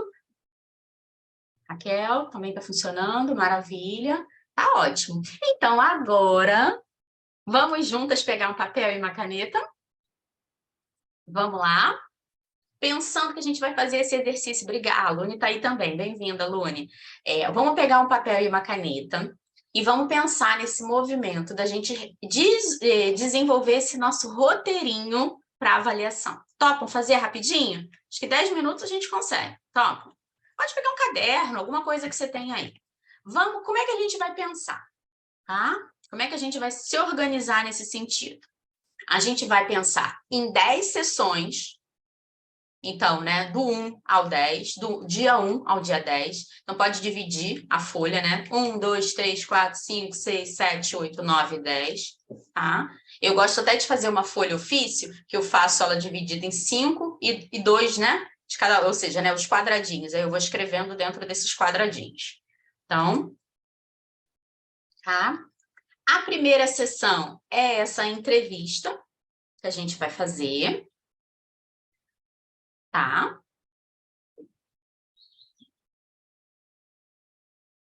E na primeira sessão, a gente também já pode desenvolver a EOCA, tá? Então, a gente faz a entrevista, conversa, acolhe, e dentro desse processo da entrevista, a gente pode pedir depois, né? Se for uma entrevista dentro de um prazo de tempo razoável, que a família, né, ou vá lá para a recepção, ou fique ali com a gente também, mas se perceber que a mãe já está segura para deixar a criança com a gente, que a criança está bem também de ficar segura, a gente pede para a família ir, a gente desenvolve a EOCA, tá? Se não acontecer da família não levar a criança na primeira sessão, pode acontecer, pode ser uma escolha da família que ela não esteja, quer contar alguma história de vida mais, né, mais íntima, alguma coisa ali um pouco, né, algumas histórias mais duras que a gente sabe, a gente vai fazer a EOCA na segunda sessão, tá? Mas isso aí fica, vocês vão se organizando. Por isso que a nossa avaliação, ela é flexível.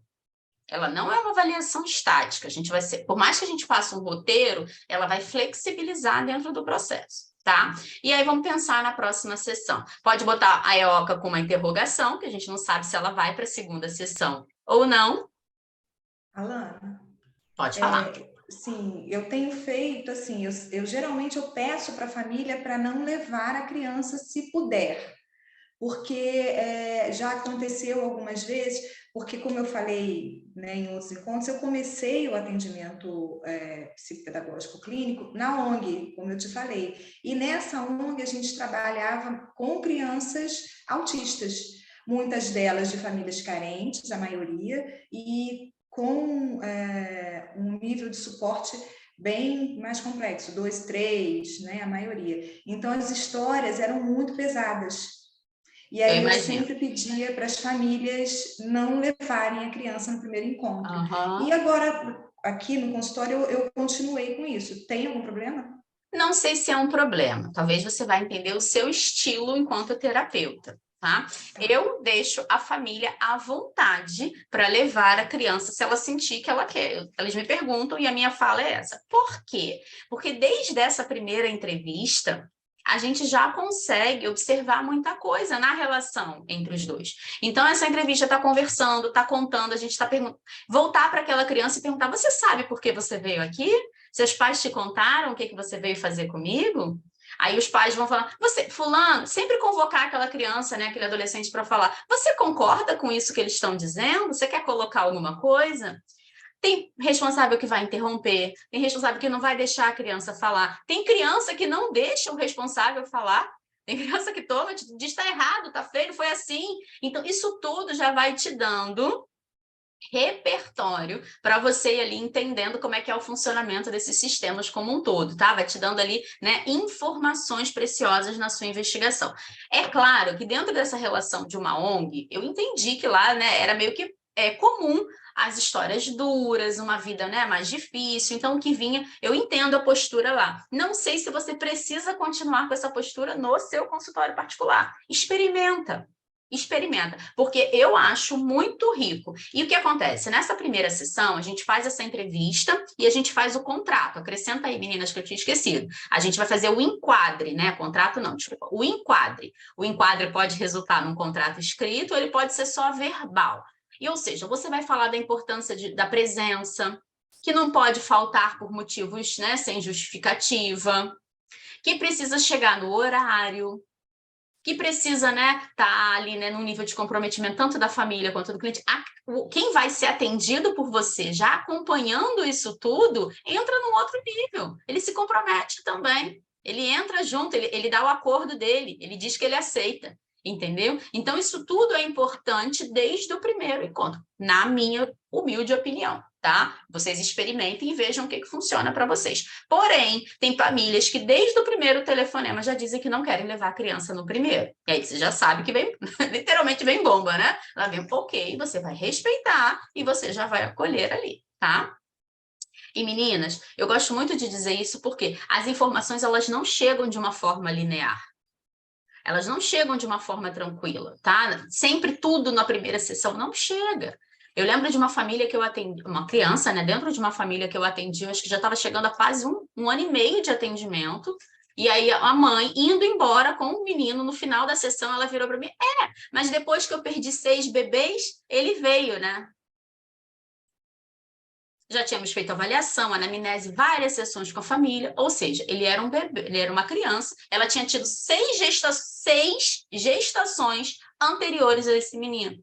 Então, o que ela colocava ele no pedestal, o que ela permitia que ele fizesse tudo, o que ela tinha com ele, assim, na relação, que era muito visível, foi muito justificado por essa informação depois de 1 ano e meio.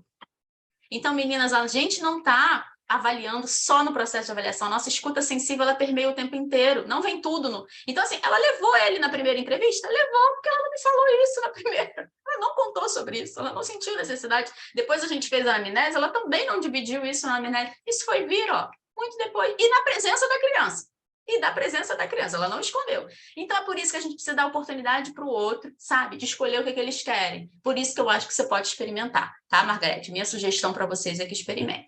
Fala, Fátima. Aí você veja, né? Ou seja, a criança lá no pedestal, mas ele era a 7ª, o lugar dele estava fora do lugar, né? Porque ela colocava como primeiro, no caso ele sendo... Ela também não sabia, né? Ele sendo o 7º. Aí imagina o emaranhado, né? Que era o peso que essa criança carregava, né? Isso, bem por aí, bem por aí. Meninas, então vamos lá. Então, na segunda sessão, se a gente não conseguir desenvolver... então, a primeira sessão, vamos voltando lá. A gente vai fazer a entrevista contratual, o enquadre, tá? E se a gente sentir abertura, a gente já coloca a EOCA ali. Se não, a EOCA vai para o encontro 2, tá bom? A EOCA, mais uma brincadeira, mais uma coisa, mais alguma coisa lúdica no encontro 2. Do encontro 3 ao encontro 7... a minha sugestão é que vocês mesclem esses 3 recursos, tá? Provas operatórias, provas projetivas e provas pedagógicas. Então, teste de compreensão leitora, oralidade, nível de escrita, aí vai observar a lógica, vai observar como é que estão os vínculos, tá? Esses 3 recursos, que são diversos, né? Se a gente for entrar aqui, as provas operatórias para cada faixa etária são várias, as provas projetivas para cada faixa etária são várias, e assim também como as questões, né, das provas pedagógicas, que vão ampliar essa visão de leitura, escrita, compreensão, posicionamento de raciocínio. Então, a gente vai intercalar tá? Sempre também dando voz a esse sujeito, para ele escolher uma brincadeira, para ele escolher um jogo. Ah, mas é uma criança muito apática e não escolhe. A gente escolhe junto, vamos brincar. Aí a gente convoca aquele corpo, vamos brincar de guerra de travesseiro, né? De guerra de almofada. Eu adoro brincar de guerra de almofada. Segundo eles, eu sou expert em guerra de almofada, entendeu? Ninguém me ganha. E aí a gente rola no chão junto, e aí a gente gargalha. Quando eu abro a porta, os pais, o que estava acontecendo aí dentro? A criança vermelha, feliz. É isso. Essa é a nossa missão. Essa é a nossa função de suavizar mesmo na avaliação. A gente não faz aquela avaliação sentadinha na mesa com lápis igual ele faz na escola. Não, isso ele já faz lá. Tá, meninas? Isso ele já faz lá. Eu tô falando aqui para dar tempo de vocês escreverem aí, tá? Falando, então, Quando vocês registram aí. Nessa terceira, pode ser as provas projetivas, as brincadeiras, né? A ludicidade. Isso, você vai sempre mesclar. Da 2 a 7, você vai fazendo essa mesclagem, tá? Na verdade, meninas, pode ser até a 8, tá? Se vocês sentirem ali que vai, 7, 8 ali, vocês vão... E é bom deixar, a gente vai deixar sempre uma sessão para o que não deu para fazer, porque a gente ainda precisa, tá? Porque é isso, entre 8 e 10 sessões, mas a gente é flexível e a gente explica isso para a família. A gente não diz que a gente fecha a avaliação dentro desse período, tá? Então, ali entre a 2 e a 7, ou a 3, né? A 3 e a 7, provas projetivas, pedagógicas e operatórias. Os testes que vocês acharem que são bacanas, de compreensão leitora, o papel de carta, um joguinho de nível de aprendizagem, como você observar a modalidade de aprendizagem, o nível de escrita, tudo isso ali você vai intercalando, tá? Tem muitas opções, muita coisa boa para a gente ir mesclando dentro desse processo avaliativo. Fazer jogo que observe como é que está a orientação espacial, se consegue andar, bota uma fita crepe, ou a fita crepe é boa porque ela solta e não estraga, né? Então tem fita crepe colorida, eu faço um caminho às vezes no chão do consultório e eles têm que passar com os 2 pés tentando equilibrar, aí eu boto uns obstáculos no caminho, boto uma almofada que tem que dar um pulo, boto um brinquedo que tem que pular com um pé só, a gente vai pensando e vai vendo como é que está esse esquema de organização, de equilíbrio corporal, porque isso tudo vai para o aprendizado, né, meninos? Tá?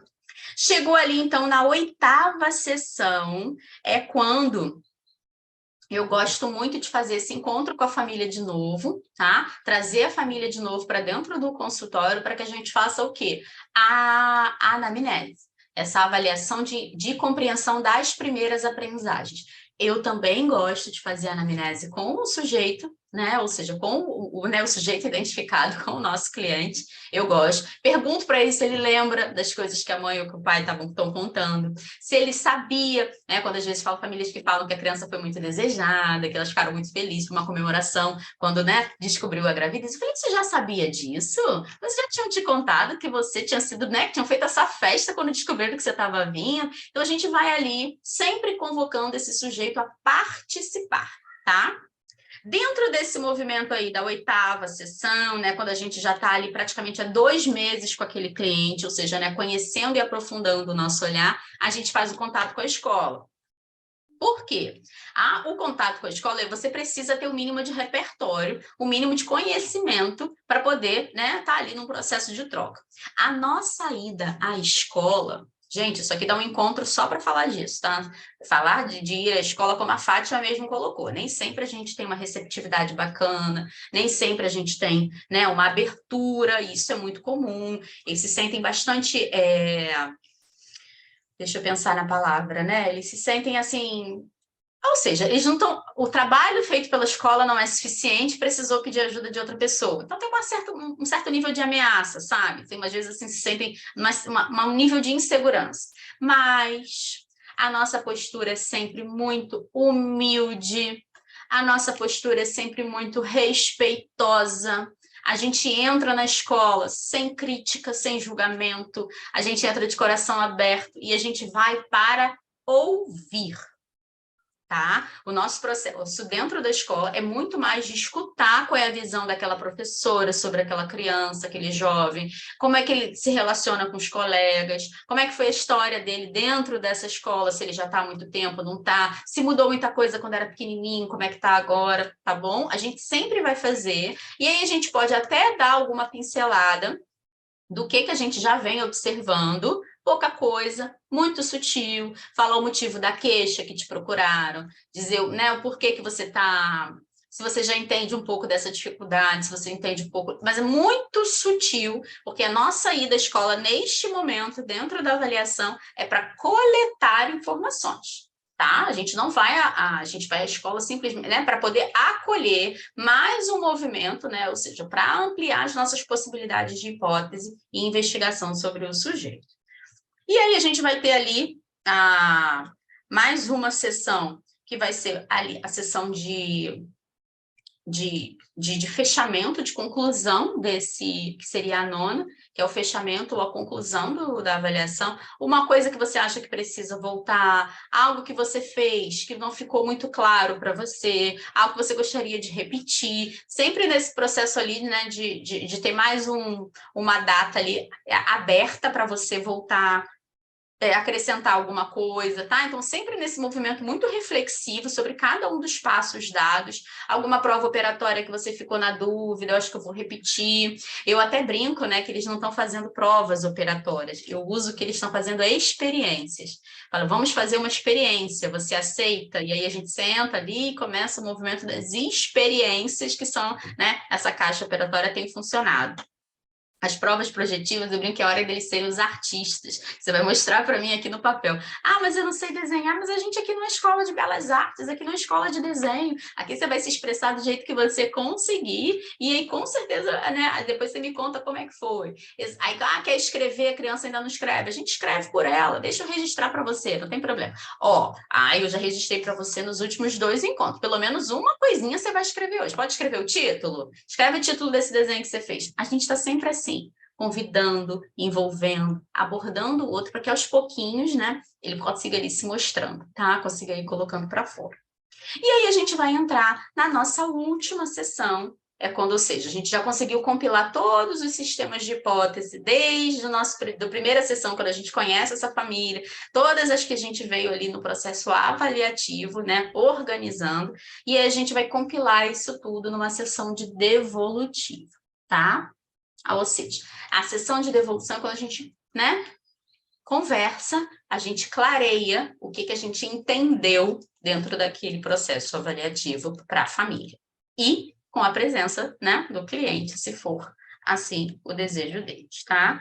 8 e 10 sessões é o que a gente coloca como uma possibilidade para o processo avaliativo. Meninas, eu sei que está superficial, eu sei que a gente poderia falar muito mais das provas operatórias, muito mais das provas projetivas, das provas pedagógicas, esses testes a mais que ampliam o nosso olhar. Mas eu acho que, assim, a gente precisa entender essa estrutura avaliativa como um todo e esse posicionamento respeitoso dentro dessa avaliação. Entrar nessas nuances, os livros estão aí para mostrar para vocês, tá? Os livros estão aí. Devolutiva não entendi. Você quer saber qual é a da devolutiva? Na última. A devolutiva é sempre na última, tá, Raquel? A sessão de devolução é na última sessão. Então, é importante que vocês entendam, os manuais estão aí dizendo quais são cada uma das etapas, vocês vão organizar isso, cada uma das provas e tal. O que vocês precisam é estruturar esse roteiro flexível, de modo que você vai se encaixando dentro dela. E por que a gente não pode montar um roteiro aqui, a não ser que a gente fosse para um estudo de caso? Se vocês desejarem, no próximo a gente faz um estudo de caso. Aí dentro daquela faixa etária, dentro daquela, a gente pode dizer quais são as provas indicadas, quais são os testes. Aqui a gente está falando de uma forma geral, então a gente não ficaria tendencioso escolher, né, dizer qual é a prova operatória, qual é a prova projetiva, mas a gente precisa ter em mente que a gente vai caminhar sempre dentro desses 3, tá? Só um minutinho, Raquel, que a sua pergunta passou aqui, deixa eu dar uma olhada. Posso fechar na 9ª? Sim, perfeito, claro. Vocês vão entendendo como é que vocês vão fazer. Às vezes você vai conseguir em 8. Em 8 sessões para você já está suficiente. Já foi na escola, já conseguiu, ok. A gente tem essa margem, tá? Entre 8 e 10 para a gente fazer. Mas não significa que você precise... Existem projetos sociais, eu já tive a possibilidade de trabalhar em um, que faziam avaliações até muito mais rapidinhas, porque o objetivo era fazer logo aquela criança entrar no processo avaliativo, era conhecer de forma rápida. A própria Alicia, né, propõe num dos livros dela, o de faz, ou seja, né, ela fazia um dia inteiro das crianças dentro de um centro lá, que ela fazia avaliação num dia, num único dia, passando o dia todo lá, né, passando por várias né? É isso. Sexta ou sétima em escola. É isso sim, pode ser, tá? A escola, você precisa ter o quê? Um pouco de conhecimento sobre o seu cliente, um pouco de segurança sobre aquele indivíduo que está ali, e aí você parte para um processo de ir para a escola, um processo para conhecer essa visão que a escola tem sobre ele, tá? Hoje em dia, a gente já faz isso às vezes até online. Muitas escolas combinam essa ligação para o WhatsApp ou um Zoom, como está aqui, eu tenho feito muito. E aí a gente faz, às vezes, essa conversa até de modo virtual, o que é muito bom, né? Porque a gente economiza aí a nossa ida e o nosso tempo. Então, isso acontece também. Mas ir até a escola presencialmente não é ruim. Às vezes é muito bom. E dentro da possibilidade da escola, às vezes até dá um tchauzinho para o nosso cliente, mostrando para ele que você está ali, que você foi lá para conversar sobre ele, que você foi ali, né, essa coisa de estar a serviço dele mesmo. Eu gosto, antes de ir à escola, de conversar com o cliente sobre a saída, eu não faço surpresa, tá? Eu gosto de conversar com eles, explicar que eu vou à escola, e eu ainda pergunto se eles gostariam que eu falasse alguma coisa em especial na escola, nessa minha ida. Muitos querem que eu fale. A professora de inglês apaga o quadro muito rápido. Exemplo, né? Criança pequena. Queria mais tempo de recreio. Um detalhe, assim, a gente sempre vai levar a voz do cliente de forma respeitosa, mas a gente vai dizer que a gente foi. Olha, ele indicou isso. Pergunta, você quer que eu dê uma passadinha lá na hora? Se deixarem, se for possível, eu posso lá te dar um tchauzinho? Você quer que eu vá lá ou não? Não quer. Eu sempre combino com eles antes, então não surge o efeito surpresa. É sempre um modo combinado, tá, meninos? Beleza? Então, deixa eu voltar aqui. Não sei se vocês querem perguntar mais, querem falar. Estou indo bem. Posso? Então, vou lá, continuar aqui. Então, a gente pensou nesse roteiro hipotético, né? Um roteiro um pouco mais estruturado, que pode ser para todas as faixas etárias, mas só para vocês entenderem essa estrutura como um todo, tá? E aí, a gente vai pensar nisso. Tá? Deixei esse último slide para a gente conversar, porque é muito importante. A devolução para o cliente e a família. A sessão de devolução, ela é uma sessão que você senta e você conversa. Você explica as etapas da avaliação, você explica como é que foi o vínculo do cliente com você. Você pode usar assim o nome de uma outra abordagem que você usou, você conversa. Aí, o informe é um documento escrito, tá? Então, o que a gente faz? Você pode escolher se você quer fazer um documento escrito ou não. Não é uma obrigatoriedade, tá? Você pode pensar se isso conversa com você, se você acha que precisa, se aquela família vai te pedir uma parte escrita, se eles ficarem satisfeitos apenas com uma devolutiva, ou, né, a sessão devolutiva na conversa, não é problema. Tá? Dentro da sessão devolutiva, você entrega o informe, tá? A minha sugestão é que você faça um informe com uma escrita respeitosa, que você sempre coloque, né, que foi o que você pôde observar naquele momento, mas aquilo ali não é estático, aquilo ali não é para sempre, não representa um sujeito, né? Não é a identidade fixa daquele sujeito, é um recorte de uma visão possível dentro daquele momento. Eu gosto sempre de flexibilizar o horário, a minha visão, mesmo diante da escrita. Sim, a gente tem um código de ética do psicopedagogo, tá? Na Associação Brasileira de Psicopedagogia, o site da Associação Brasileira de Psicopedagogia. O código de ética é importante que a gente se aproprie disso, tá? E por que eu falo do código de ética? Porque quando a gente escreve o informe, a gente está a serviço daquela família e daquele cliente. Por isso que eu brinco, né? Que eu converso com o cliente que eu vou à escola, eu não faço surpresa, eu estou a serviço dele. Por que eu gosto de ter o cliente da primeira sessão à devolutiva presente, se for o desejo da família e do cliente? Porque a gente está ali trabalhando para ele. A nossa fala precisa ser uma fala voltada para que ele nos entenda. E a mesma coisa quando a gente vai falar do documento escrito. A gente não envia documento escrito direto para a escola. A gente não faz isso, a gente está a serviço da família. A gente entrega para a família o informe. A família decide o que ela vai fazer com aquele informe. Você entrega bonitinho em 2 envelopes. Um envelope para a família e um envelope para a escola. O envelope da escola fica sobre a mesa, você explica. Você pega o envelope que é para a família, abre e lê junto. Você explica, você conversa sobre o que está ali. ok? Pode ser até um roteiro para você se organizar durante a fala na devolutiva. Você devolve da família para dentro do envelope, entrega os dois para a família e eles decidem o que eles querem fazer. Ah, Lana, mas a família vai pouco para a escola, e aí se eles quiserem que eu mande online, que eu mande por e-mail. Se a família te autorizar a fazer esse movimento de mandar por e-mail, você vai salvar o informe em PDF e aí você manda. Você não manda um documento no Word que pode ser editável, que a pessoa pode fazer as alterações. A gente precisa ser muito criterioso nesse movimento e respeitoso com as informações de quem está circulando ali. Porque no informe vai nome, vai idade, vai nome do pai, né? Às vezes tem algumas informações peculiares, às vezes 1 ou 2 relatos sobre a história de vida. Então é importante que você entenda, né? E você seja criterioso nessa sua forma de escrever. Tá bom, meninas?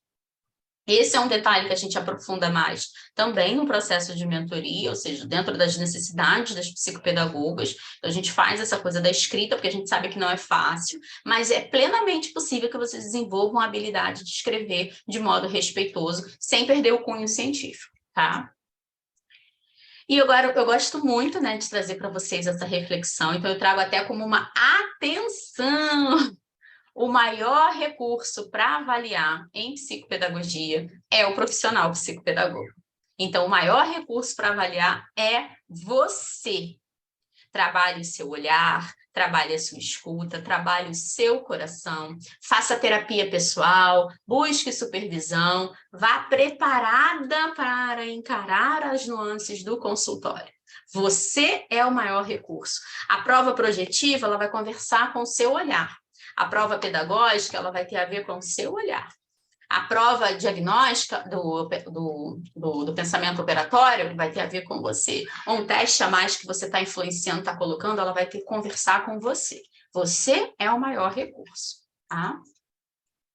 E agora eu quero agradecer, né, que o meu principal objetivo dentro desse encontro é sensibilizar o olhar de vocês, é sensibilizar esse olhar para a avaliação e para a conduta psicopedagógica. Deixa aqui as minhas redes sociais, caso a gente queira, né, se vocês ainda não estiverem me seguindo pelo Instagram, corre lá que tem sempre coisa boa. Eu dou um aulão desse uma vez por mês, gratuito, a gente passa aqui 2 horas, às vezes até um pouquinho mais, conversando e aprofundando temas importantes para a psicopedagogia, tá? O meu objetivo é justamente servir vocês com um pouco dessa minha experiência, dividindo esses saberes, tá? Vou fechar aqui um pouquinho agora e nós vamos conversar. Vamos lá, meninas. O que vocês querem aí falar? O que vocês querem perguntar? Fez sentido para vocês? Não fez sentido? Bora lá, vamos conversar um pouquinho.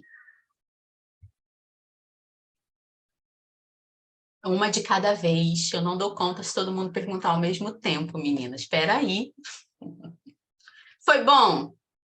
Ave Maria, foi ótimo, excelente. Olha, gente, tanta coisa que a gente vai lembrando, né? Você trouxe muita coisa aí, todos esses passos, né, que foram super importantes. Então, rascunhei aqui a folha inteira, porque depois eu vou organizar no meu caderno. Eu não gosto de folha solta, que a gente perde. Tem o meu caderno aqui. E é o mais importante, essa flexibilidade que você traz, porque não é uma coisa fechada, amarrada, né? Porque você tem sua forma de fazer, de exatamente atender. Cada um aqui tem uma forma. Agora, Isso. mesmo que a gente siga esse espaço, mas cada uma tem seu jeito, né? O mais importante, o principal de tudo, é que seja humanizado. Né? Maravilhoso, maravilhoso. E é isso, Fátima, deixa eu aproveitar assim, um gancho do que a Fátima está trazendo, é o que faz com que a gente não fique com ciúmes uma das outras, que a gente não dispute uma com as outras. Tem cliente, tem lugar ao sol para todas nós. Tem cliente para todas nós. E nenhuma vai fazer igual a outra. Isso que é a beleza de ser psicopedagoga. E é por isso, com todo o meu coração, eu posso impulsionar vocês a se divulgarem, a buscarem clientes, a botar a mão na massa. Por quê? Porque o que vocês vão fazer vai ser completamente diferente do meu. E o cliente que chega para mim, ele é para mim. Ele tem o meu perfil, ele chega, o universo mandou ele para mim. Né? O que vai chegar para a Margarete, para a Fátima, para a Raquel, para a Jussara, é para cada uma de vocês. E é isso que faz a gente ter muita tranquilidade e estar nesse movimento de uma impulsionando a outra, acreditando que nós somos singulares, tá, meninas? Deixa eu ler aqui o que a Raquel colocou. Falou que foi muito obrigada, que ela amou, que foi enriquecedor. A reflexão de sabermos, de estarmos todo dia no processo de construção e reconstrução. O importante é termos o olhar peculiar para o indivíduo. Excelente, Raquel. Você pegou aí a essência do encontro. Parabéns, parabéns. Não sei se alguém mais gostaria, quer fazer mais alguma contribuição, tirar alguma dúvida.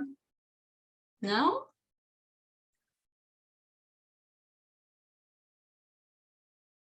Maravilha, então. Olha, quero agradecer imensamente vocês estarem comigo nessa manhã. E eu tenho um convite para fazer, né? Margarete e Fátima podem tampar os ouvidos agora, porque vocês não contam. Quero convidar tanto a Raquel quanto a Jussara, e quem mais estiver assistindo aí depois, sentiu o desejo, sentiu o chamado de atuar como psicopedagoga, venha fazer parte da mentoria de Mãos Dadas. É uma mentoria exclusiva para psicopedagogas. Temos 2 inscritas aqui que já tiveram encontro comigo na quarta e estão comigo no sábado. Essas meninas, tadinha, daqui a pouco elas não aguentam mais nem olhar para mim, né? Não deu nem tempo de ter saudade.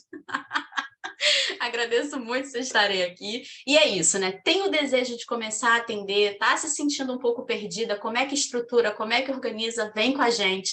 Dentro desse movimento de mulheres que impulsionam mulheres, eu sinto muito no meu coração isso, né? Eu não guardo experiência, gente, eu não guardo conhecimento. O que eu sei é de vocês. E na mentoria é um processo muito mais aproximado. Então, a gente, além de ter os encontros quinzenais, né? 8 encontros quinzenais pelo Zoom, vocês têm um acesso por WhatsApp.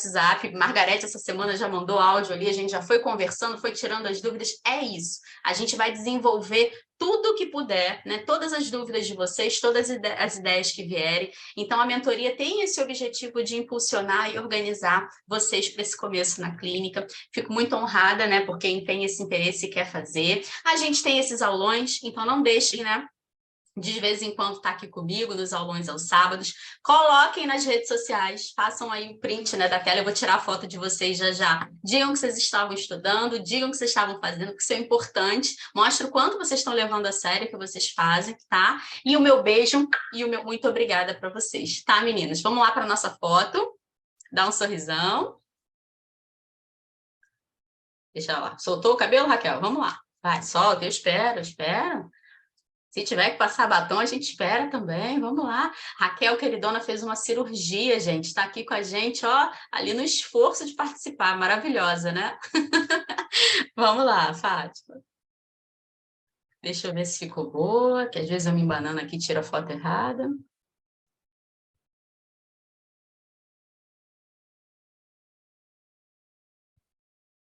Ah, ficamos ótimas. A minha câmera de vez em quando agora está aprontando essa gracinha aqui.